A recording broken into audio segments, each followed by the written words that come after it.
Welcome to bobbyjunelive. Hello, everybody. It's Wednesday. What's up?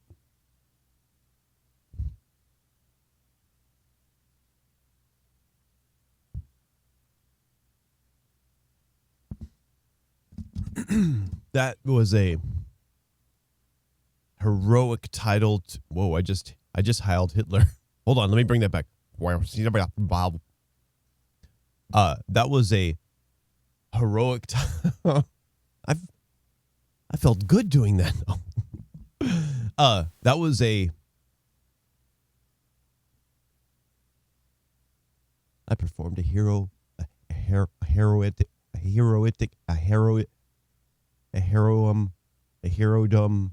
I performed herohood last night. All I know is I hope C-Do likes his big black cock. That's all I'm saying. That's really all I'm saying.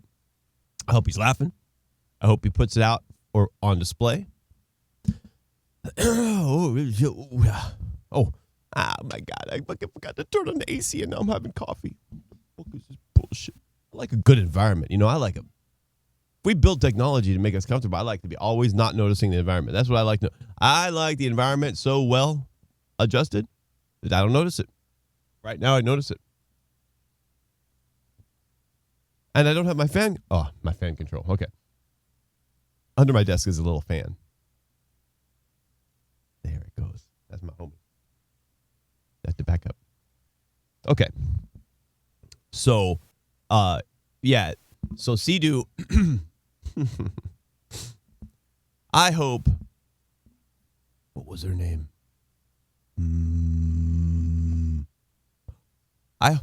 Obviously Coco is aware that C-Do is a gay man. Now they tried to one up me. They checked my credentials in a very clever way. The other girl that came up, Mexican girl. What about all the girls? C-Do has all the girls visit C-Do. All the girls come over. What about them? I'm like, ain't no girl visiting C-Do. C-Do don't know a girl. Then we chimed in together about his likelihood of bisexuality. He's a gay man. Now, I don't know him that well, so maybe he's bi, but I doubt it. Dude, when you be requesting big black, no, he didn't say big, black porn, gay porn, you've left the bisexual spectrum. You are gay. So they checked me for that. They checked to see if I knew, and I knew.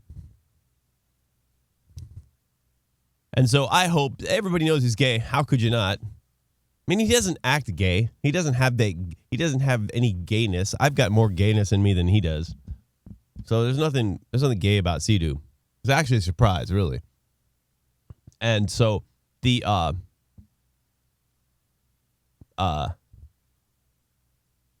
I hope that his beer can cock is out on display. I made it flat on the base so you could stand it up as a vase. Hoping he would be able to display it. And as you guys saw, if you watched the episode last night, I wasn't able to buy a DVD at the porn shop because the porn shop was closed. I should have made that connection. So, and then I made a DVD out of paper, signifying a DVD to put into the cock package. The package was basically what I did last night was I carved a cock out of styrofoam. About this big. I tried to make a distinguishing mushroom head. I tried my hardest. But it ended up, there were some limitations.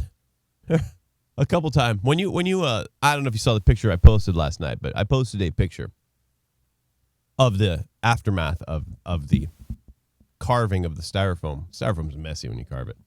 I use a grinder, even messier, and the grinder grabbed the cock the grinder fully grabbed the cock a couple times and threw it back I have a very powerful grinder. This grinder is not necessarily the level of a machine shop that grinds metal for industry, but right at the top of the consumer level. This thing grabbed that cock and threw it against the wall behind the grinder because it goes backwards so hard, and the cock survived. It broke, the head broke off. So I had to fashion the head back on. Now it worked. Man, I hope he's laughing and slightly turned on. That would be so cool. So I have to put on my jacket real quick. Hold on a second. I didn't have time to get ready. So that was a fun. Oh man, that was my first experience. Hold on.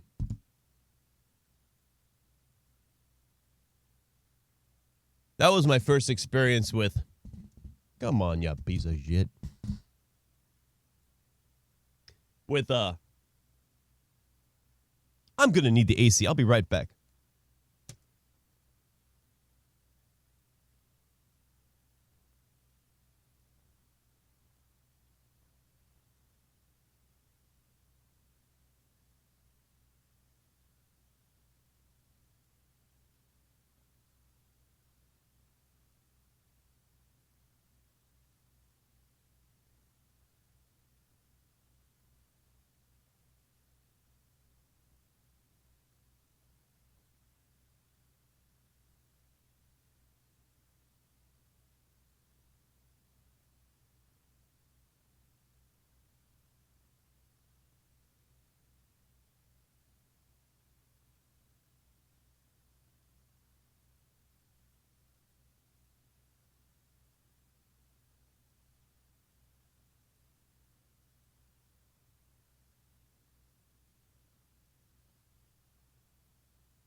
Sorry.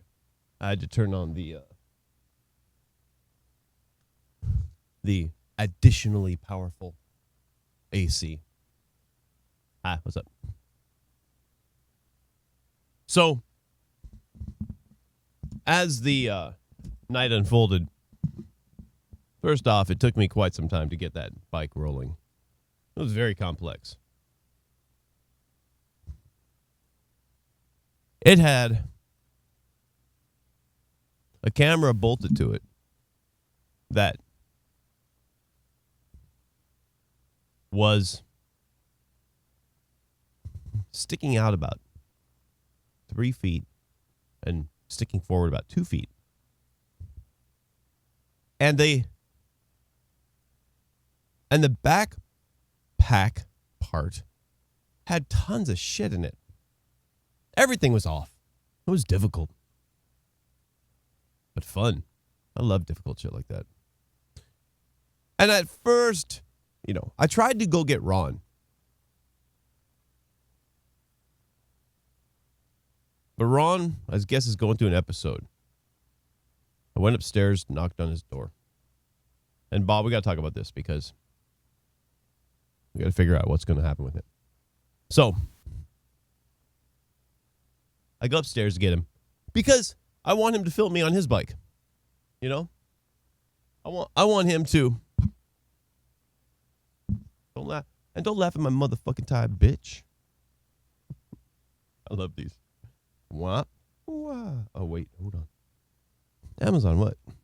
Come on. Okay, there we go. So, I tried to go get Ron. He says, "No, fuck you." Now, I come back and I set up the bike. It takes me a while. Now, I'm tasked to film myself going down there, which is what I'll do. I planned it that way. And I thought about Ron after. So, I said, okay, no Ron, film myself, get on the bike and go. Now, the first thing you think of is that fucking contraption looks stupid. But after about a mile or two, you get used to it. But you definitely need to pick up a little bit of alcohol before you leave. And so I did. And rode and drank and ate some cream cheese. It was fun. So I left it with him, the pee-pee. And I hope he got it.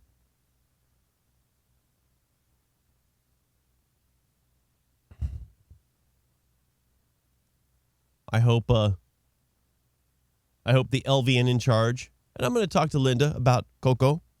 I'm going to check into Coco. We're going to look at Coco. We're going to figure out Coco. Coco needs to be looked at.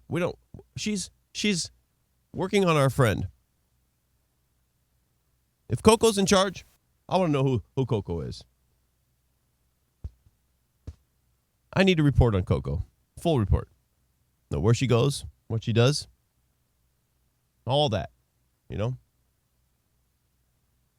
Thank you. Not supposed to do that, actually. All right. Hi, welcome to Bobby June Live. Hi, welcome to Bobby June Live. Okay. Like, subscribe. Post. I got to work on this thing. I don't really like what I did here with this mic stand. I mean, I like it. It's inventive and interesting. It's basically, I don't know if you guys know what it is, but a concrete post that you're supposed to bury into the ground. I drilled into it and put the mic stand on it so I can move it around. Basically, it's a test. A lot of things I do are tests of sorts. And hold on, I got to do this stupid Facebook thing. Like, this isn't working.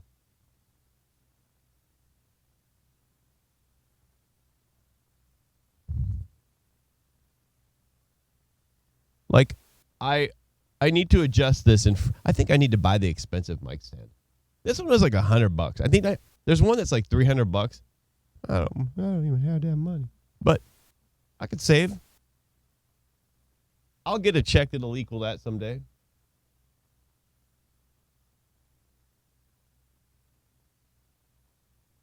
All right. That's quite zoomed out. I'm not really happy about that. Oh, no, I got to zoom. Hold on one sec. Damn, I forgot to zoom. I always zoom to, like, make the screen blow out. Cool when they're like this. Watch. I prefer this. Let me show you. This. And I go this. And I make sure that the screens are engulfed in the frame of the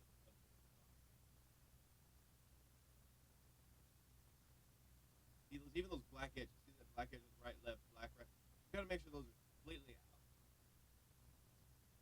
Right there. Now we gotta lift it up because you know my dome is gonna be.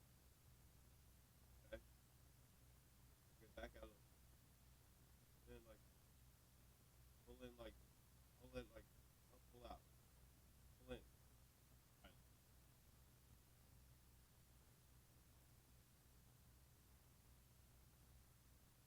That's exactly how that camera's adjusted each night.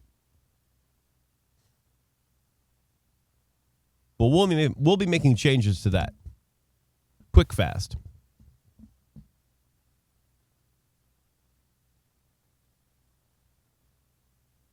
Mm-hmm.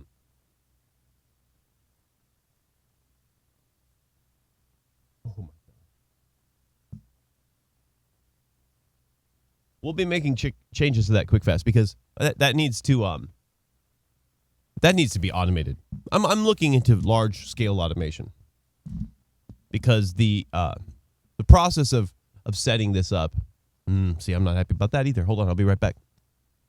Wall?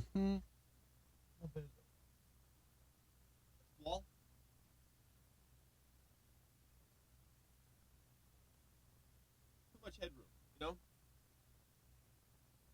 That matters. Watch. No. Now what? What about that? See, it's better that the shot skims my head. Or sometimes loses my head.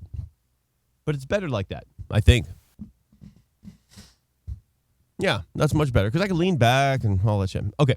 So yeah, we're gonna automate this that thing that you just saw me do there won't be a necessity. That's a one button click. Now, that's possible immediately.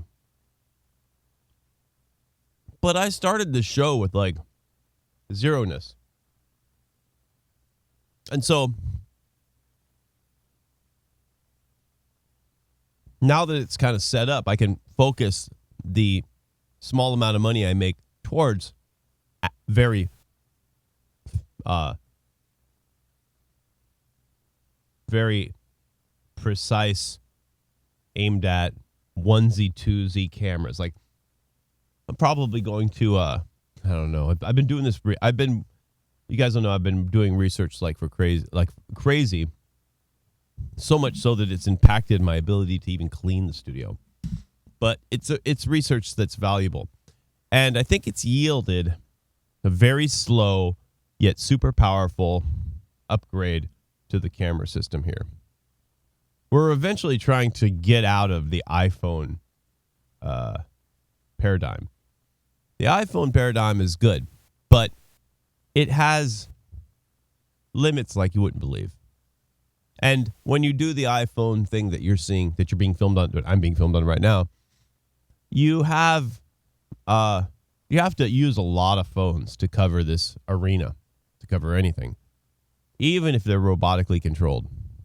So I have, for example, in this room, 14 phones. In the producer's room, 3 or 4. In the junk drawer, we have 1.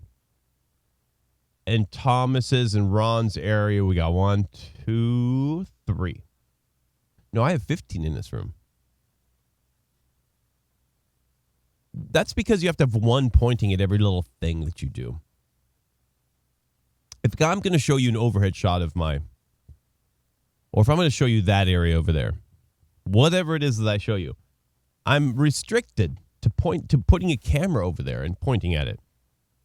But with a really high quality camera setup, I'm allowed massive zoom capability, optical zoom, and fast movement. And above all that, I'm able to pre-program huge presets. They're really called playlists, really. And it's going to be great. It's going to change. The show will look different. Definitely. The show will definitely look different. And instead of 15 cameras in this room, there'll be 5. But instead of each camera costing $300, which is the cost of each iPhone, each camera would cost $2,500. So, okay, buy one a month, if that, and there you go. It just takes time. And then we can eventually get rid of Switcher and do basically when I'm done, it'll be a professional broadcasting studio. I will have exhumed myself out of the dirt of this cobbled together, spliced and diced trash dumpster dive hope into something that's fully controllable and simpler, with the ever important ability to manipulate by myself and with other people involved. Because I need to be able to, for example, have guests over right now by myself and have a fully controlled system right here. I need to be able to not rely on a director to be able to have guests and a co-host. And that requires specific switching capabilities. Like if somebody's, I don't know if you remember, but I have a huge laundry list and I have 5 phones to send out or to take up to LA to all of the talent agents. And that's still going to happen. So when I unleash that monster, we're going to be on the radar. I'm limiting the output of that push because of the limitations here. I cannot give a first impression. I rely quite heavily on first impressions. I think first impressions are really ingrained into me as an important aspect of functioning. So until the capability for me to have a person sit down in the turquoise chair or a few people sit down in that area, I need to be able to go click a button, and whoever talks, the camera focuses on. I don't think, because I'm in a deep conversation. Same thing with whoever's here. So that I'm working on very hard for the show. There is no stone unturned. I'm a sponge. So, where's my damn phone? I was trying to catch up on some stuff, Corona, Trump. What's wrong, what's right? Everything like that. All that stuff. And let's see what happened. Well, let me recap on my brain.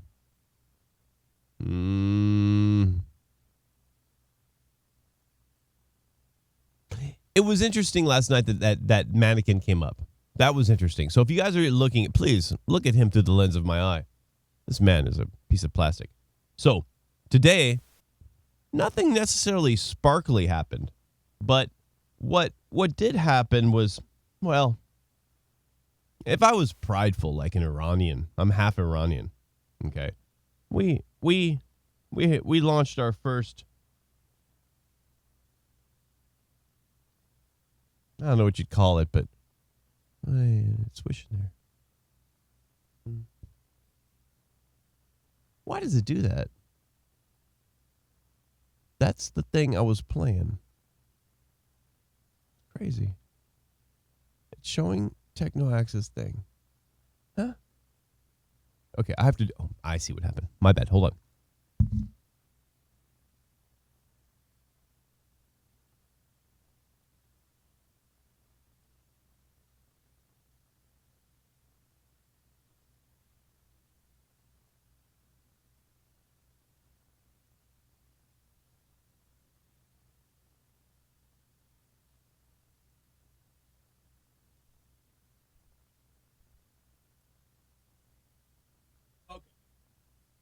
My phone, I connect my phone to the switching unit, and it tends to lose its connectivity. Anyway, what happened was, I saw that my people launched a rocket, and everybody gets concerned. They get concerned when we can't do anything without everybody looking at us. That's a compliment, but damn, I mean, Jesus fucking Christ, this is one of what I heard, one of a dozen nations that can home brew its own rocket into space. That's a feat. So us Iranians, half of me, launched a rocket into space. Now I watched the video, it looked like a baby rocket. It looked like a baby rocket. When I see this rocket goes up very fast. This rocket, it's a rocket. Now, hold on. Let's think about this. That's a rocket. Do we call Elon's spaceship? Or do we? That's a rocket too. So this has to be demoted. This is a missile. This is not a rocket. That's not a rocket. If Elon calls his shit a rocket, this is a missile. Because when it went up into the air, into space, okay, it hit its target. Now, there are many layers of space. Peel the onion. You can choose a distance to orbit your satellite. That does not mean it's going to stay up for a long period of time. There are geosynchronous,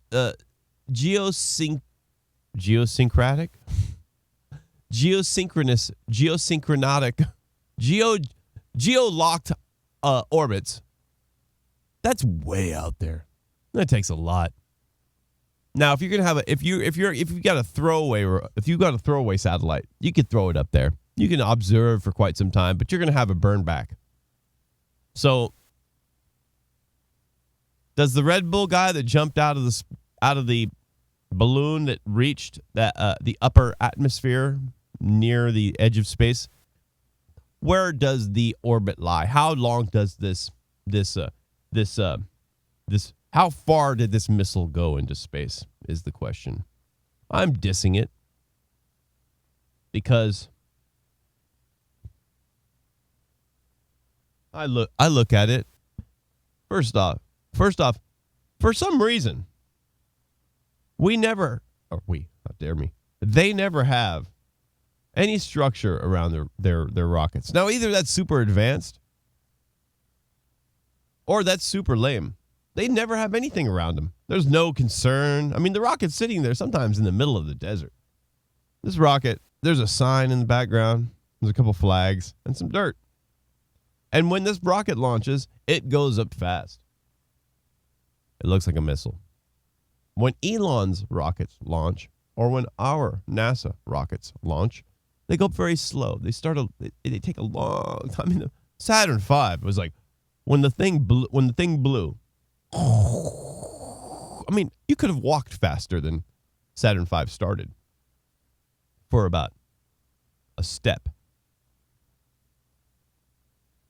So, do note that they're launching tiny satellites into the sky. Now, there's not much. There's great worry for a small satellite because a small satellite can hold a lot of capability. So, congratulations, Iran. You have launched your first military satellite, and we applaud you. This is good. We don't want to be so, we don't want to dominate so much. It's too much. Too much. Now, you need not fear, because the same individuals that, well, maybe not the same individuals. This is a different department, but they know each other. Oh, my God. Hold on. My bad. Ooh-wee. I went backward. The same individuals invented something. Now, I don't know what this invention is all about. It seems to be a long-standing invention, but they've seemed to repurpose it. They seem to have repurposed it. So what they've made here is a corona, and we've seen this. This is a couple days old, so my bad for being late, okay? This is a coronavirus detection device. This man is holding a device in his left hand. Not the microphone. That device there is a corona detection device. Now, I know you know, and I know that he has the gay hand going. No, I know that you know. You say, that looks kind of like a dowsing rod. Well, you might be right. We have some type of pack here. First off, the man is dressed in some sort of extra thick garb. His rotund. He actually looks perfectly balanced as a human. If you were going to draw a human, I think this would be the average man. Has he lean? I'd say he has I would say that this man has a bubble booty. I can't see it from here, but I think this man has a bubble booty. For some reason, I see it in his eyes. I see it in his arch. I think this man has a bubble booty. I'm not sure. I can't see him from here, but he's wearing awfully tight. He's showing off a little bit. He might have lordosis. I'm not sure. We'll look into that. But he definitely has a device in his hand. It's a dowsing mechanism. And accompanying this is some type of magnetic symbol or something. This is not hooked up to wires. This device is a freestanding unit made of unknown metal. So they wave this around and claim to be able to detect coronavirus. This is Iran. So they got together and announced it. And there we have the dowsing device and the the disc-like object. Probably the same man. There's the that mechanism there. I'm sure that's the box that came in. These are the officials discussing it. And so we have everybody garbed up, masked up, the reporter standing there. I think the same reporter as before. Nope, different reporter. And we're talking. Then we look. There's a cascade. There's a fall off point. Very important man. Similarly important man. This man here, not as important. This man has left his nose out. I don't know why. I see that around town. Why is that? People leave their nose out. What's the point? So we have this man, less important. Then we have this man, entirely unimportant. This man is he has let go and let God. This guy is all about whatever. So here's the crew, the motley crew, showing off their device on the dining room table. I mean, come on, see that angle? Do you see where the feet are of that table in this camera angle? The feet are angled. This camera angle isn't even good. See the feet? Watch. I'm gonna see the right foot of the table. Watch. I touched the bottom of the screen. The other one hasn't touched yet. See that? That's not how you do things. This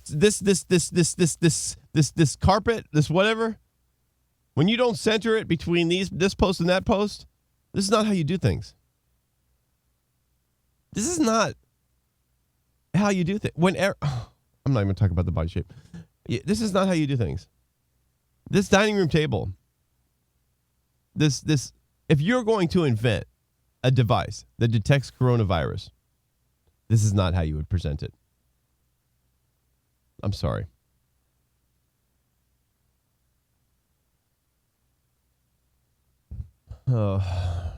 So we'll never climb out of the slum. We'll never get out of it. We're never going to be anything. Or they won't be anything. It'd be very interesting to fast forward. I don't know. Not 500 years, but 1,000 years. And see, right now, I mean, we're in this we're slogging. This is the slogging portion of the human race. And I didn't think it would last this long. 9/11 is the start of the slog. That's the first step. And thankfully so, in the oddest way, we have an accurate point in which that slog at which that slog started. And it seems to have leapfrogged into the next issue. And the ending point to make would be the media.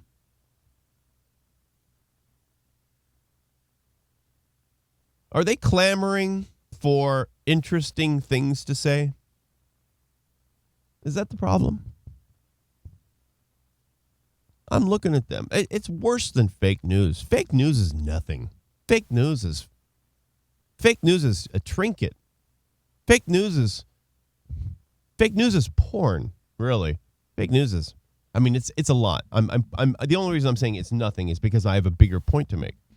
Fake news, just grant me the momentary, inaccurate dismissal of fake news, as important as it is. It's zero. Because when you compare fake news to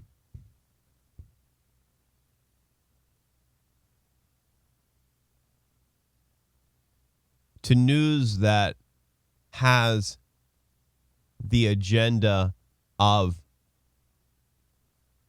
talking points, which isn't the same as fake news. Most would kind of lump it together. But I haven't figured out a name for this yet. I just thought of it right now, so let me figure this out. It's news, and it's not just news. Just don't you have to put the word news on it. It's the discussion of the world. You know, wherever that is. It could be whatever the hottest magazine is right now. The discussion. It could be daytime TV. The discussion, not just news. So, when you think about that,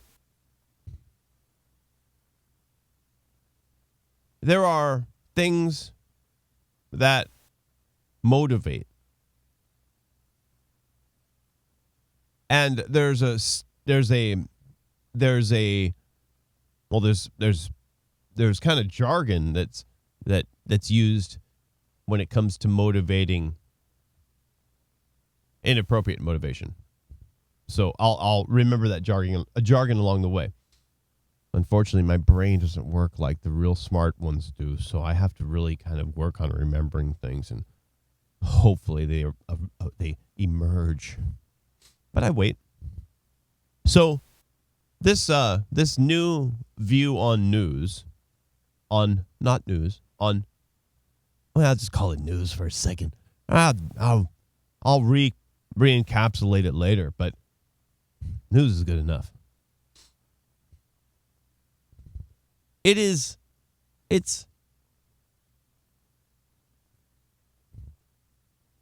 something that creates large movements. Now, I'm not talking about coronavirus right now. I'm not talking about that. I'm not using that as a mechanism to promote this thought. This thought is more. This thought you have to look back 10 years to really understand.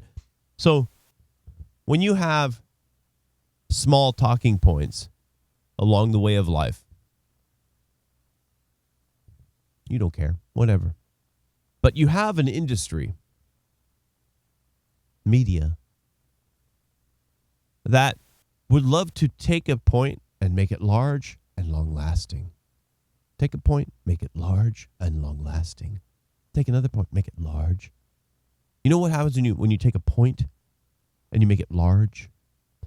You immediately guarantee yourself simplicity, because your focal point has reduced in size to one item rather than a smattering of things. So, to take a point and make it large, you have thus made your life a lot easier. Now, you have one thing to focus on. In that thing, there are hundreds of things, but nonetheless, one thing. That's much easier than going Africa, Inglewood, food, shopping malls. You talk about one thing. Focus on, make it large. Whatever those things are along the way. Now, I'm not saying that anything that we're dealing with right now has that, but this mentality of an error-driven communication device. Basically, media is basically, you know what we should call media? We should call media a mirror. Media is not media. We should call it mirror. It might actually change the dynamic of media if we just gave it a different name. It's kind of like, I'm a graphic designer. Cheers to graphic design.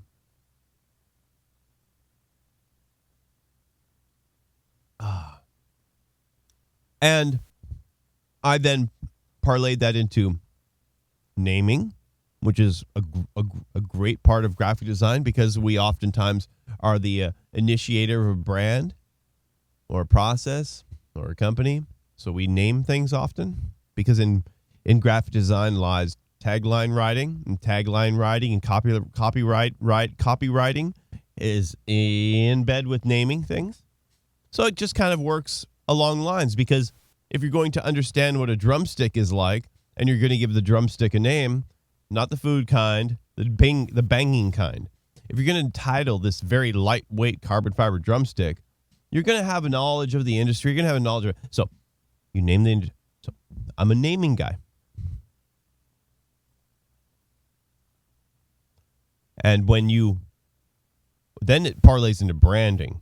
So I'm a branding, marketing, naming, writing, graphic design, illustrate. I Photoshop your face with some titties. I could. I did it with this construction worker guy. What's his name? I forget his name. Anyhow. When you have that need, when you have the ability to name, you have the ability to direct. Through direction, or through naming, direction occurs, because when you name something a particular way, you set forth nearly unavoidable processes that make everything afterwards happen in certain ways. If you name yourself Gooby Shack, or you go to Goobies, I love my Gooby Shack, you're going to have a different view of that place than if you name it Boba Tree. You name it Gooby Shack is going to be a different Gooby Shack. Going to be more fun, could be goofier. Boba Tree is a little more, namaste. Horrible. I love my boobado. So that process is relative to what is happening outward, and that we can direct things based on one title. So the simplification of attitude after really just one word can really guide us. So, hey, Shayla. Sometimes I trip out on you. Wow, what the fuck you tripping out on me for, girl? Goddamn. I mean, tripping out. It's my job. Wait, hold on. I didn't read the rest. You don't seem like the hype. You don't seem like the type that need to hear yourself talk. Do you remember that? Oh. Hold on. I have to push Seymour. No, I don't need to. I'm going to expand that sentence, but I don't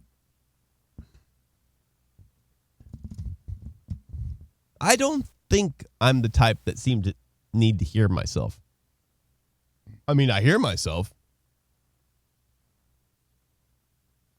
but I don't elate over myself, unless sometimes I get excited over what I say. I mean, if I say something clever or interesting, sometimes you have to look back. Sometimes you don't know when you're saying it, but I'm not going to not enjoy saying things. When you sit down and here's Thomas and I realized something when we started the show and I did it. We then realized I could say things, but before that, I didn't know I could say things. The show wasn't based on saying things, but I'm not that type. But if you get enough feedback in the world that it's kind of like, it's risky, but for quite some time, I've had my odd thoughts have made enough impact to where not necessarily be they viable, but they have an initiation process that can get things going. They have merit to a degree. There's a place for this motley strange, So that's kind of there's many reasons why, but let me press C more because he might be. But do you remember that amazing?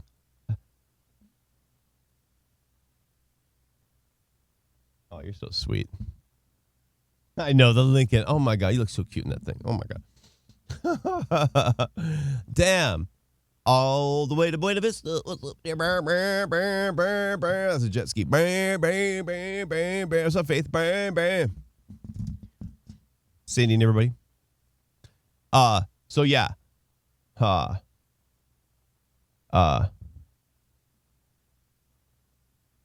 Pay attention to this video.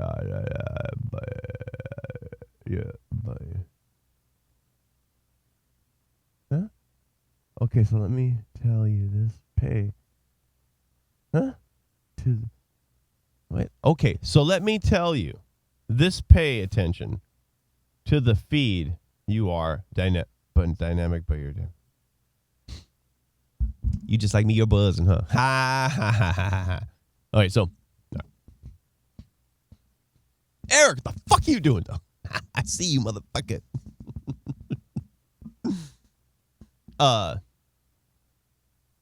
Well, yeah, Shella and I met when we were babies. I think everybody on my Facebook I met when I was babies. Babies in the brain, babies in the body. I don't know. We're babies. Oh, so anyway, yeah.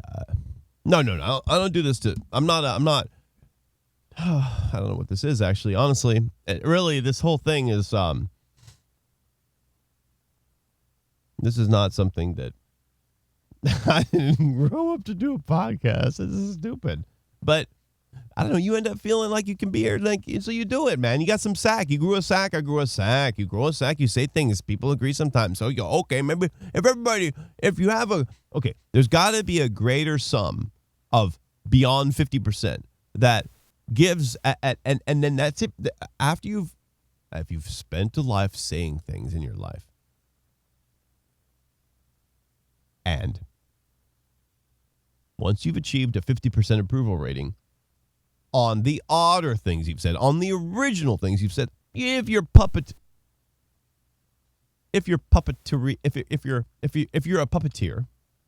you do not count. You can keep on puppeteering. Nobody cares about a redelivery of the yammer that everybody else is saying. Bobbleheadish. We don't need it. So these people do not count. Now, the moment you utter something fairly original, or as original as you can muster,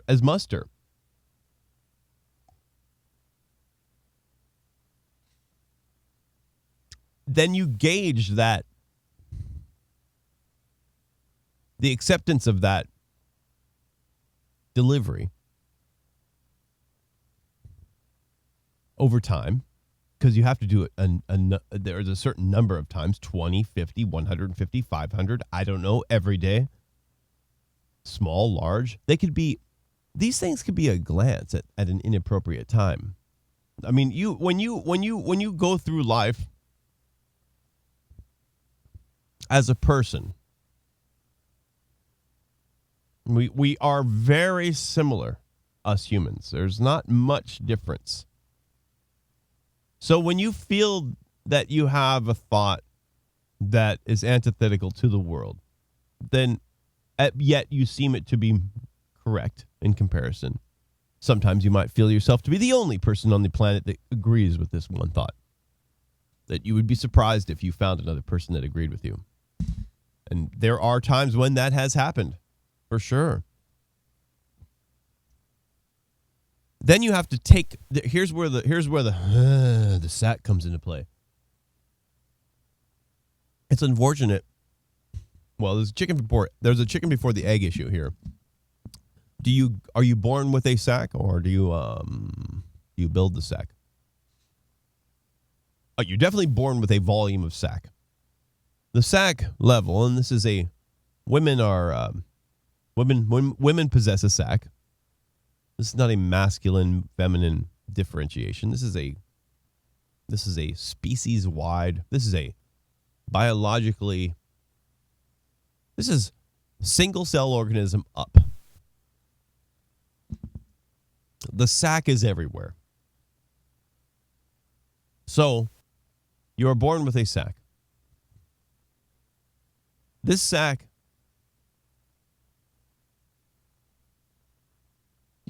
the number of neurons in your head, or the head of a flea,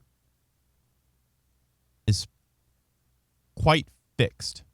There is an initiation of pruning that happens when you're very young, based on what they think as a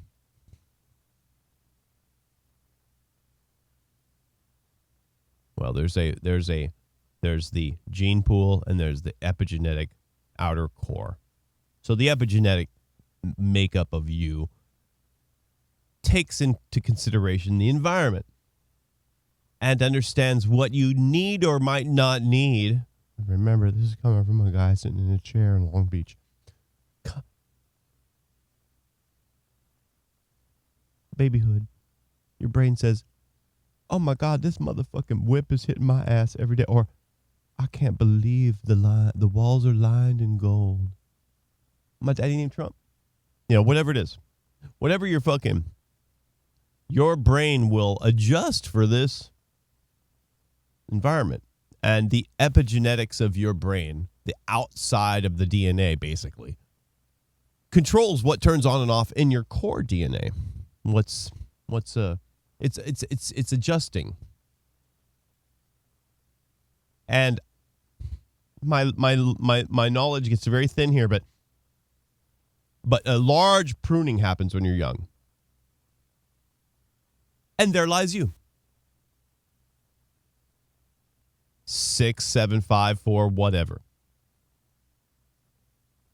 Sack of different size. Some people are born with like retarded sacks, not matching their capabilities at all. You've seen them. I mean, I know them. Completely confident and completely retarded. I mean, these people are motherfucking dumb motherfucking assholes, like jerks. So you have a jerk, confident moron that has no right to have, they're wrong constantly, yet their fortitude is iron strong. So you have a mismatch. It's not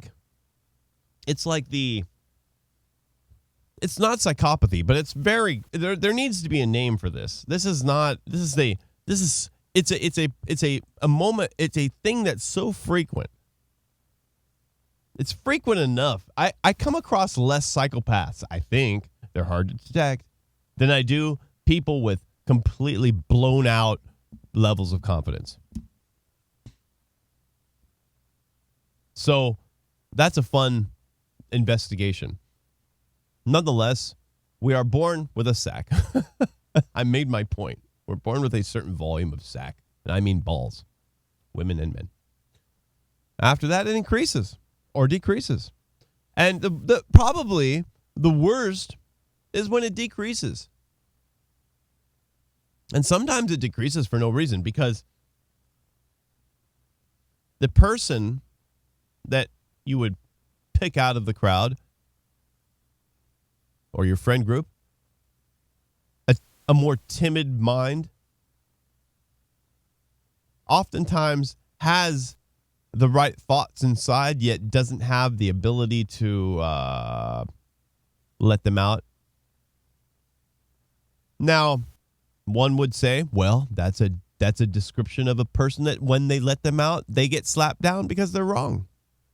But maybe they're letting them out in an environment that gets slapped down no matter if they're right or wrong constantly. So they say the universe is expanding, boom, slap. They say Alan Guth is right, boom, slap. They say Ron is Ed Whitten, boom, slap. They say things that are right generally, and they get slapped nonetheless.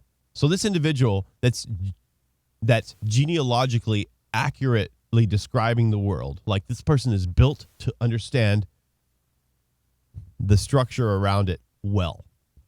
Yet when they say something about it, the higher ups around them, parents, whatever, boop. So this person is their sack is decreased to a degree, unfortunately. The person you have right next door, you have the person that's never right, or right like not never right. Let's say a person that's right on any given answer, about the same as everybody else, yet they are very fucking happy about that and happy to advance their general knowingness towards us. So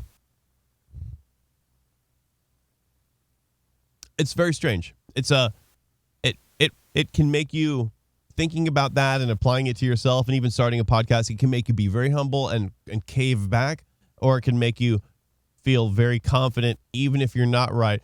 The main thing for me is that if I'm not correct, I definitely will be corrected. I will argue with somebody to see who might be right. I will defer to them if whatever the case might be, if they have a stance that's more correct, or even if they're not knowledgeable yet, their stance seems more correct, I might meet them in the middle. I don't have a problem with that. I have a different agenda. That's all. I got a different agenda. I'm not here to be right. I'm here to exclaim myself and be, honestly, it's a sad fact. I just want to be popular. That's all. That's it. That's all. I just want to be popular. Let's just put it on that. Let's just leave it at that. That's got to be the fundamental. I want to be popular. That's all. Let's just make it basic, because then it sounds, you know what? If you just say that, it actually matches the regular popular ladder climbing that's going on in general. I just want to be popular. So, okay, I want to be popular. Man, I swear to God, fucked up. One of the best parts about doing a podcast, for some stupid reason, I'm doing a podcast, and nobody knows about this but my friends, and my family. So, this is a. It's even worse. Originally when I started this thing, you guys, I first said, I'm not going to tell my friends and family. Fuck that. I won't go straight to strangers. Thomas remembers, I'll straight to strangers. I don't talk to you guys. Fuck, this shit is embarrassing, dude. That's still embarrassing. Telling you. Now I'm looking in the motherfucking camera. You say, look, that's his dumb ass. Fucking Ron and Thomas, dude. Ghosts. Getting used to this shit. Now. Okay. So it's very strange. The undulation of this is just now that it's all set up, I have to roll with it. And so you make changes and you do things and you ride your bike and you serve up big black cocks. As fun, but with a point. You dig you dig deep into me on any delivery that I give you, and I will tell you the point being made. So don't worry. It's at least knee deep here. Okay? It's not ankle deep. At least knee deep. Sometimes I'll drown you. Okay? Real. So I'm oh my God, I ate shit on my bike right at the fucking end last night when I was getting off in front of the nursing home. Now, I visited the most infected nursing home, one of the 3 most infected nursing homes in Los Angeles County last night. And in there,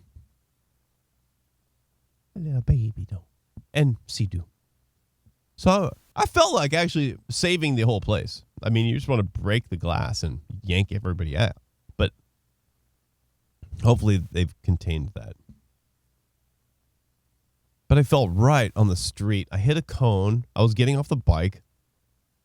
I wasn't riding and I fell over. Everybody's laughing at me. I didn't fall over. I hit the cone when I was trying to get off the bike. And when you have on the back of the bike, I have a laptop bag and a large penis. And if I don't clear my foot as I lift my back foot over the bike, I will scrape and possibly damage the styrofoam penis that's taped to the top of the bag. And then when I lifted my leg over that with the compensation of I ate shit. So I'm in pain right now. I kind of ate hard shit. And so, I got a hipper. I had a little bit of a movement to it, but boop, because I had to hold the bike up. There's a when you fall with valuable things in your hands, you tend to protect the valuable things knowingly. And that's what I did. So your body takes the brunt.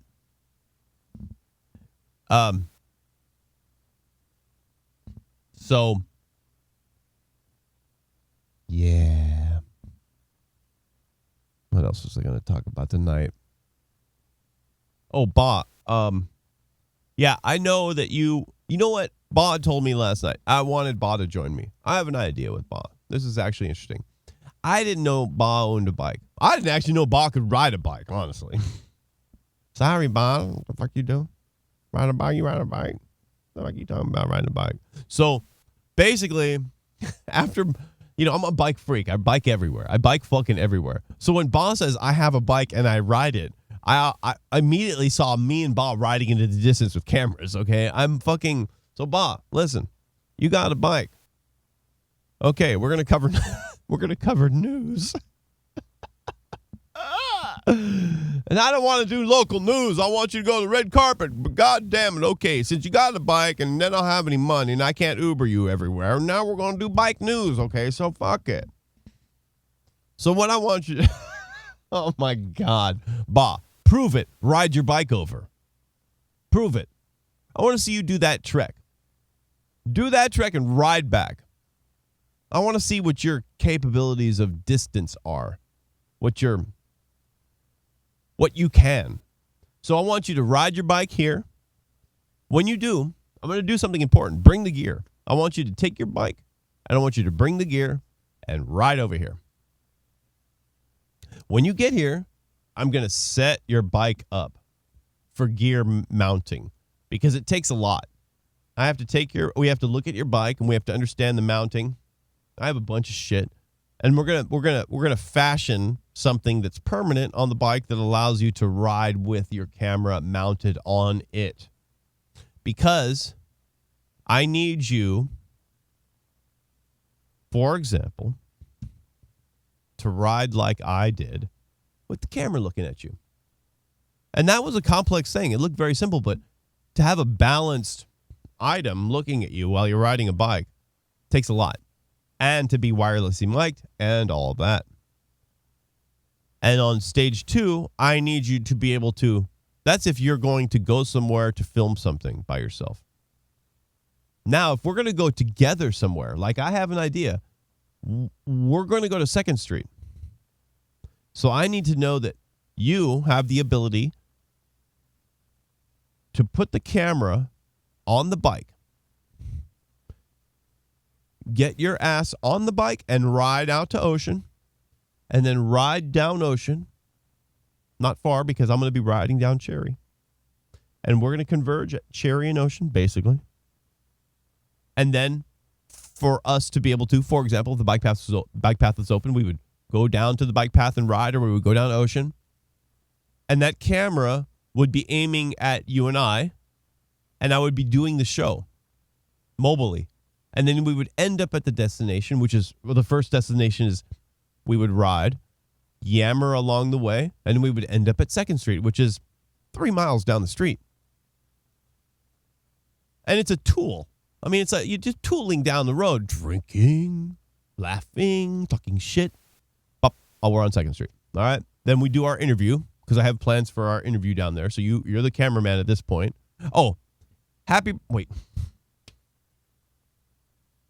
I'm surprised you didn't yell at me. Hold on. God damn it.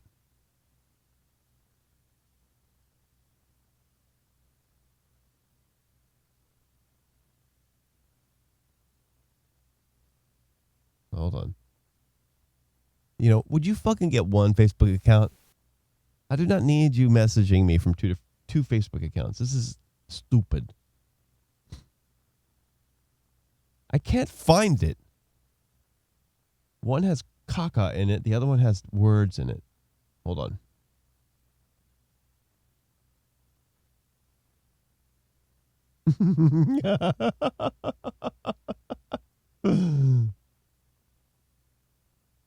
Hold on. I don't need to talk to you anymore. I fixed the problem. Hold on. God damn, dude. Where's that?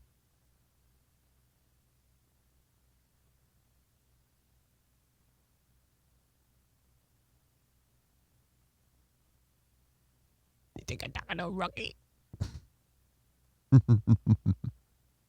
Hold on.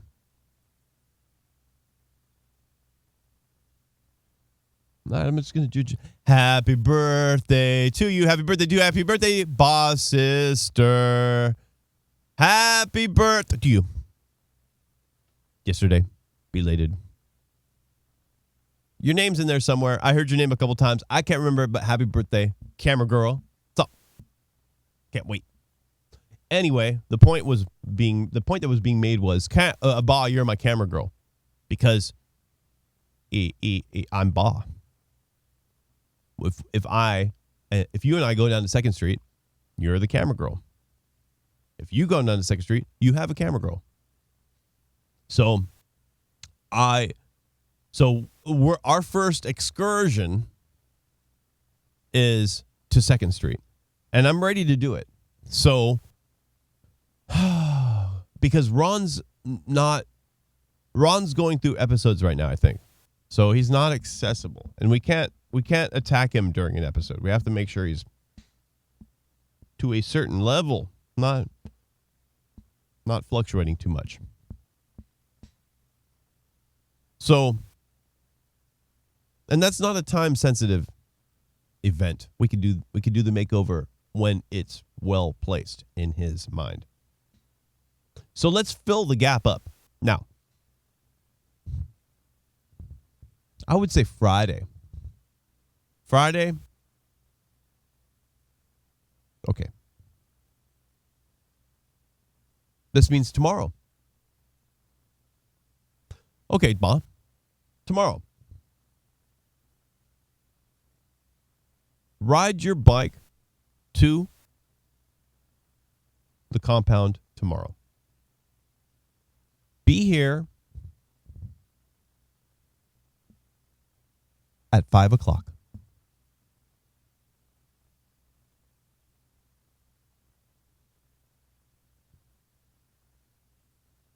I will, and it's going to take hours. Not 5 hours, but it's going to take 3 or 4 hours. I'm going to construct and modify your bicycle into it's not going to be clown-like, okay? Into a state of camera holding capability so that you can roll and film easily. And when you get to your destination, remove camera and continue filming. Because, like I did last night, you're going to need to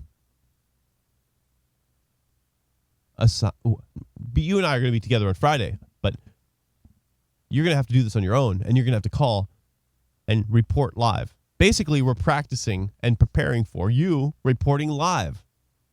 We need you to report live. So I'm preparing your vehicle, basically, because I do not have the money to Uber you around. I'm sorry. Locally, very close locally.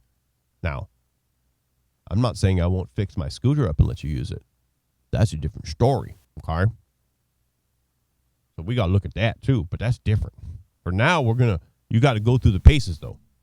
So I want you to ride your bike by yourself all the way to the studio tomorrow at 5 o'clock. Be here at 5.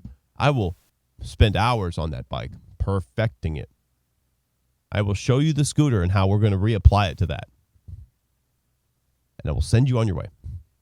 You will roll back home. Then I will know where your distance limit is, because I have to know that.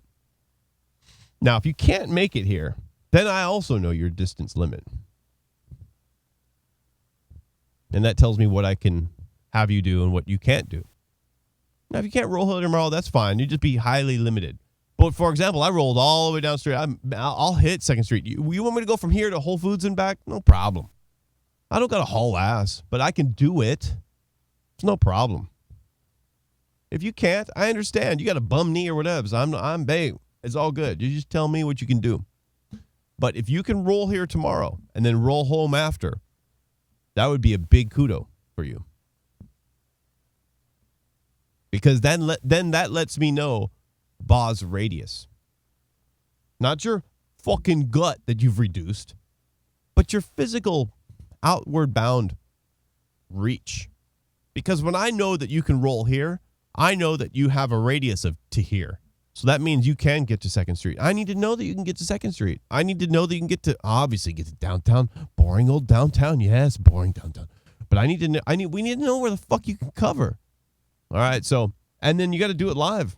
You're gonna I'm gonna hear a FaceTime call from you, and you're gonna report in live, and you're gonna tell me what's going on. I'm gonna send you this shit. There's gonna be some protests, girl.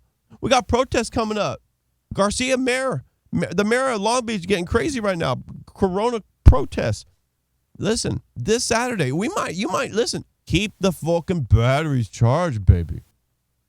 That's Mando. Then you don't make the news happen. The news happens to you. The news happens within minutes. You need to jump up and roll on. That's why I gave you that 5-minute test. You need to grab and go. You need to get on that bike and I'll get you the scooter and you So now that's what I'm talking about. Because there are protests coming up in Long Beach. And these are the most stupid protests. I love these protests. I want to work. I want to work. Start the economy back up. And I know why. People need to pay their rent, but goddamn, I love when people complain about I want to work. Dude, goddamn. Automation sucks. Why are the robots taking our jobs? Oh, fucking, hey, give me a robot. Take everything from me. Jesus fucking fuck.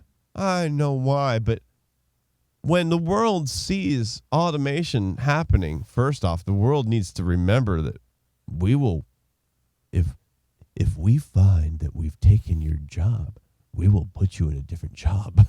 The world is never afraid of repurposing itself. The human race sees empty hands, and the devil is waiting for them to be idle. So we will reassume you into the. We'll give you a hammer. We'll give you a new hammer.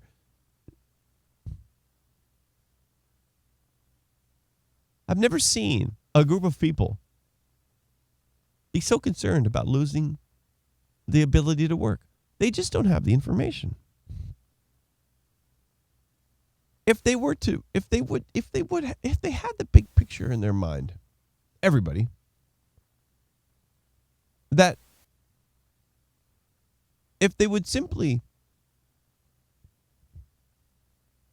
reemploy themselves to push themselves out of work even faster, they would accelerate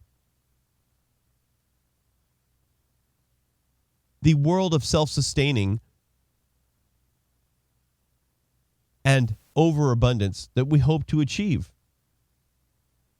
Then they can choose to work. If they want to, they could kick back and play video games all day long, whatever. They watch the news, everything, couch, whatever. But to have to work, to be compelled to work, this is not an optimal situation. We need to be aware that if you still have to work, then your work should be geared towards making things that allow you to not have to work. There are other things you can gear yourself towards, but in a very simple way. That would be a good aim. The holding on, the clutching of the pearls to the work, and then no sight beyond that is just fucking.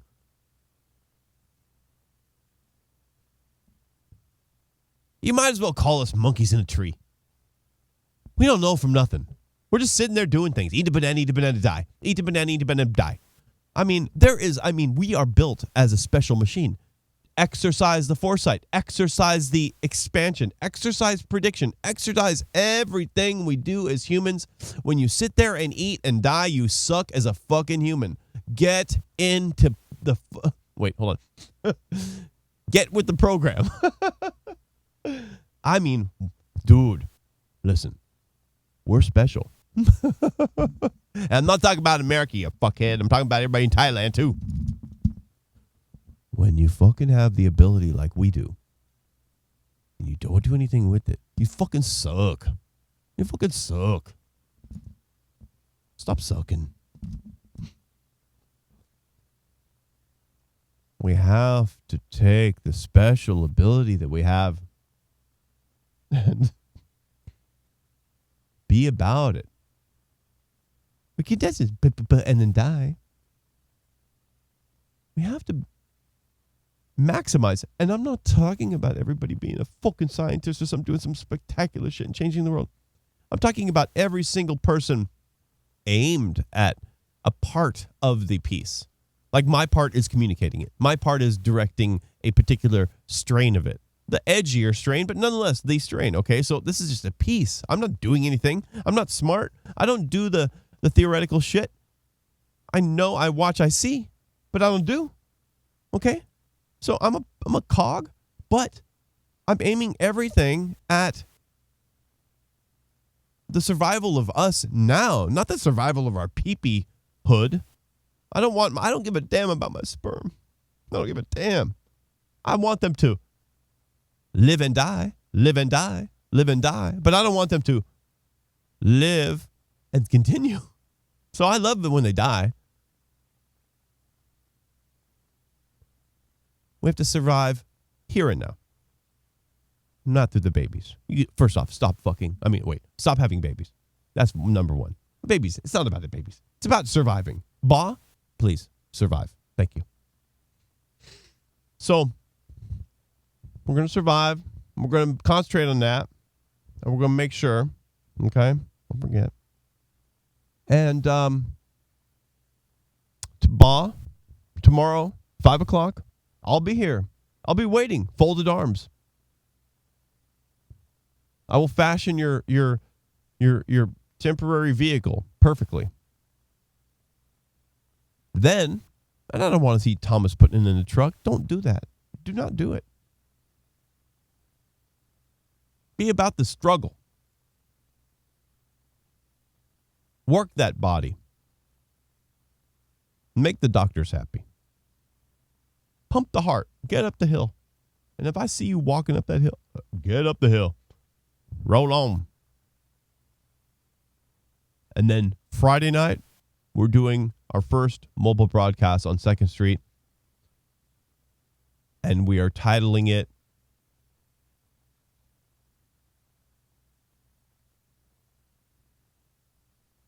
Am I Better or Am I Uglier?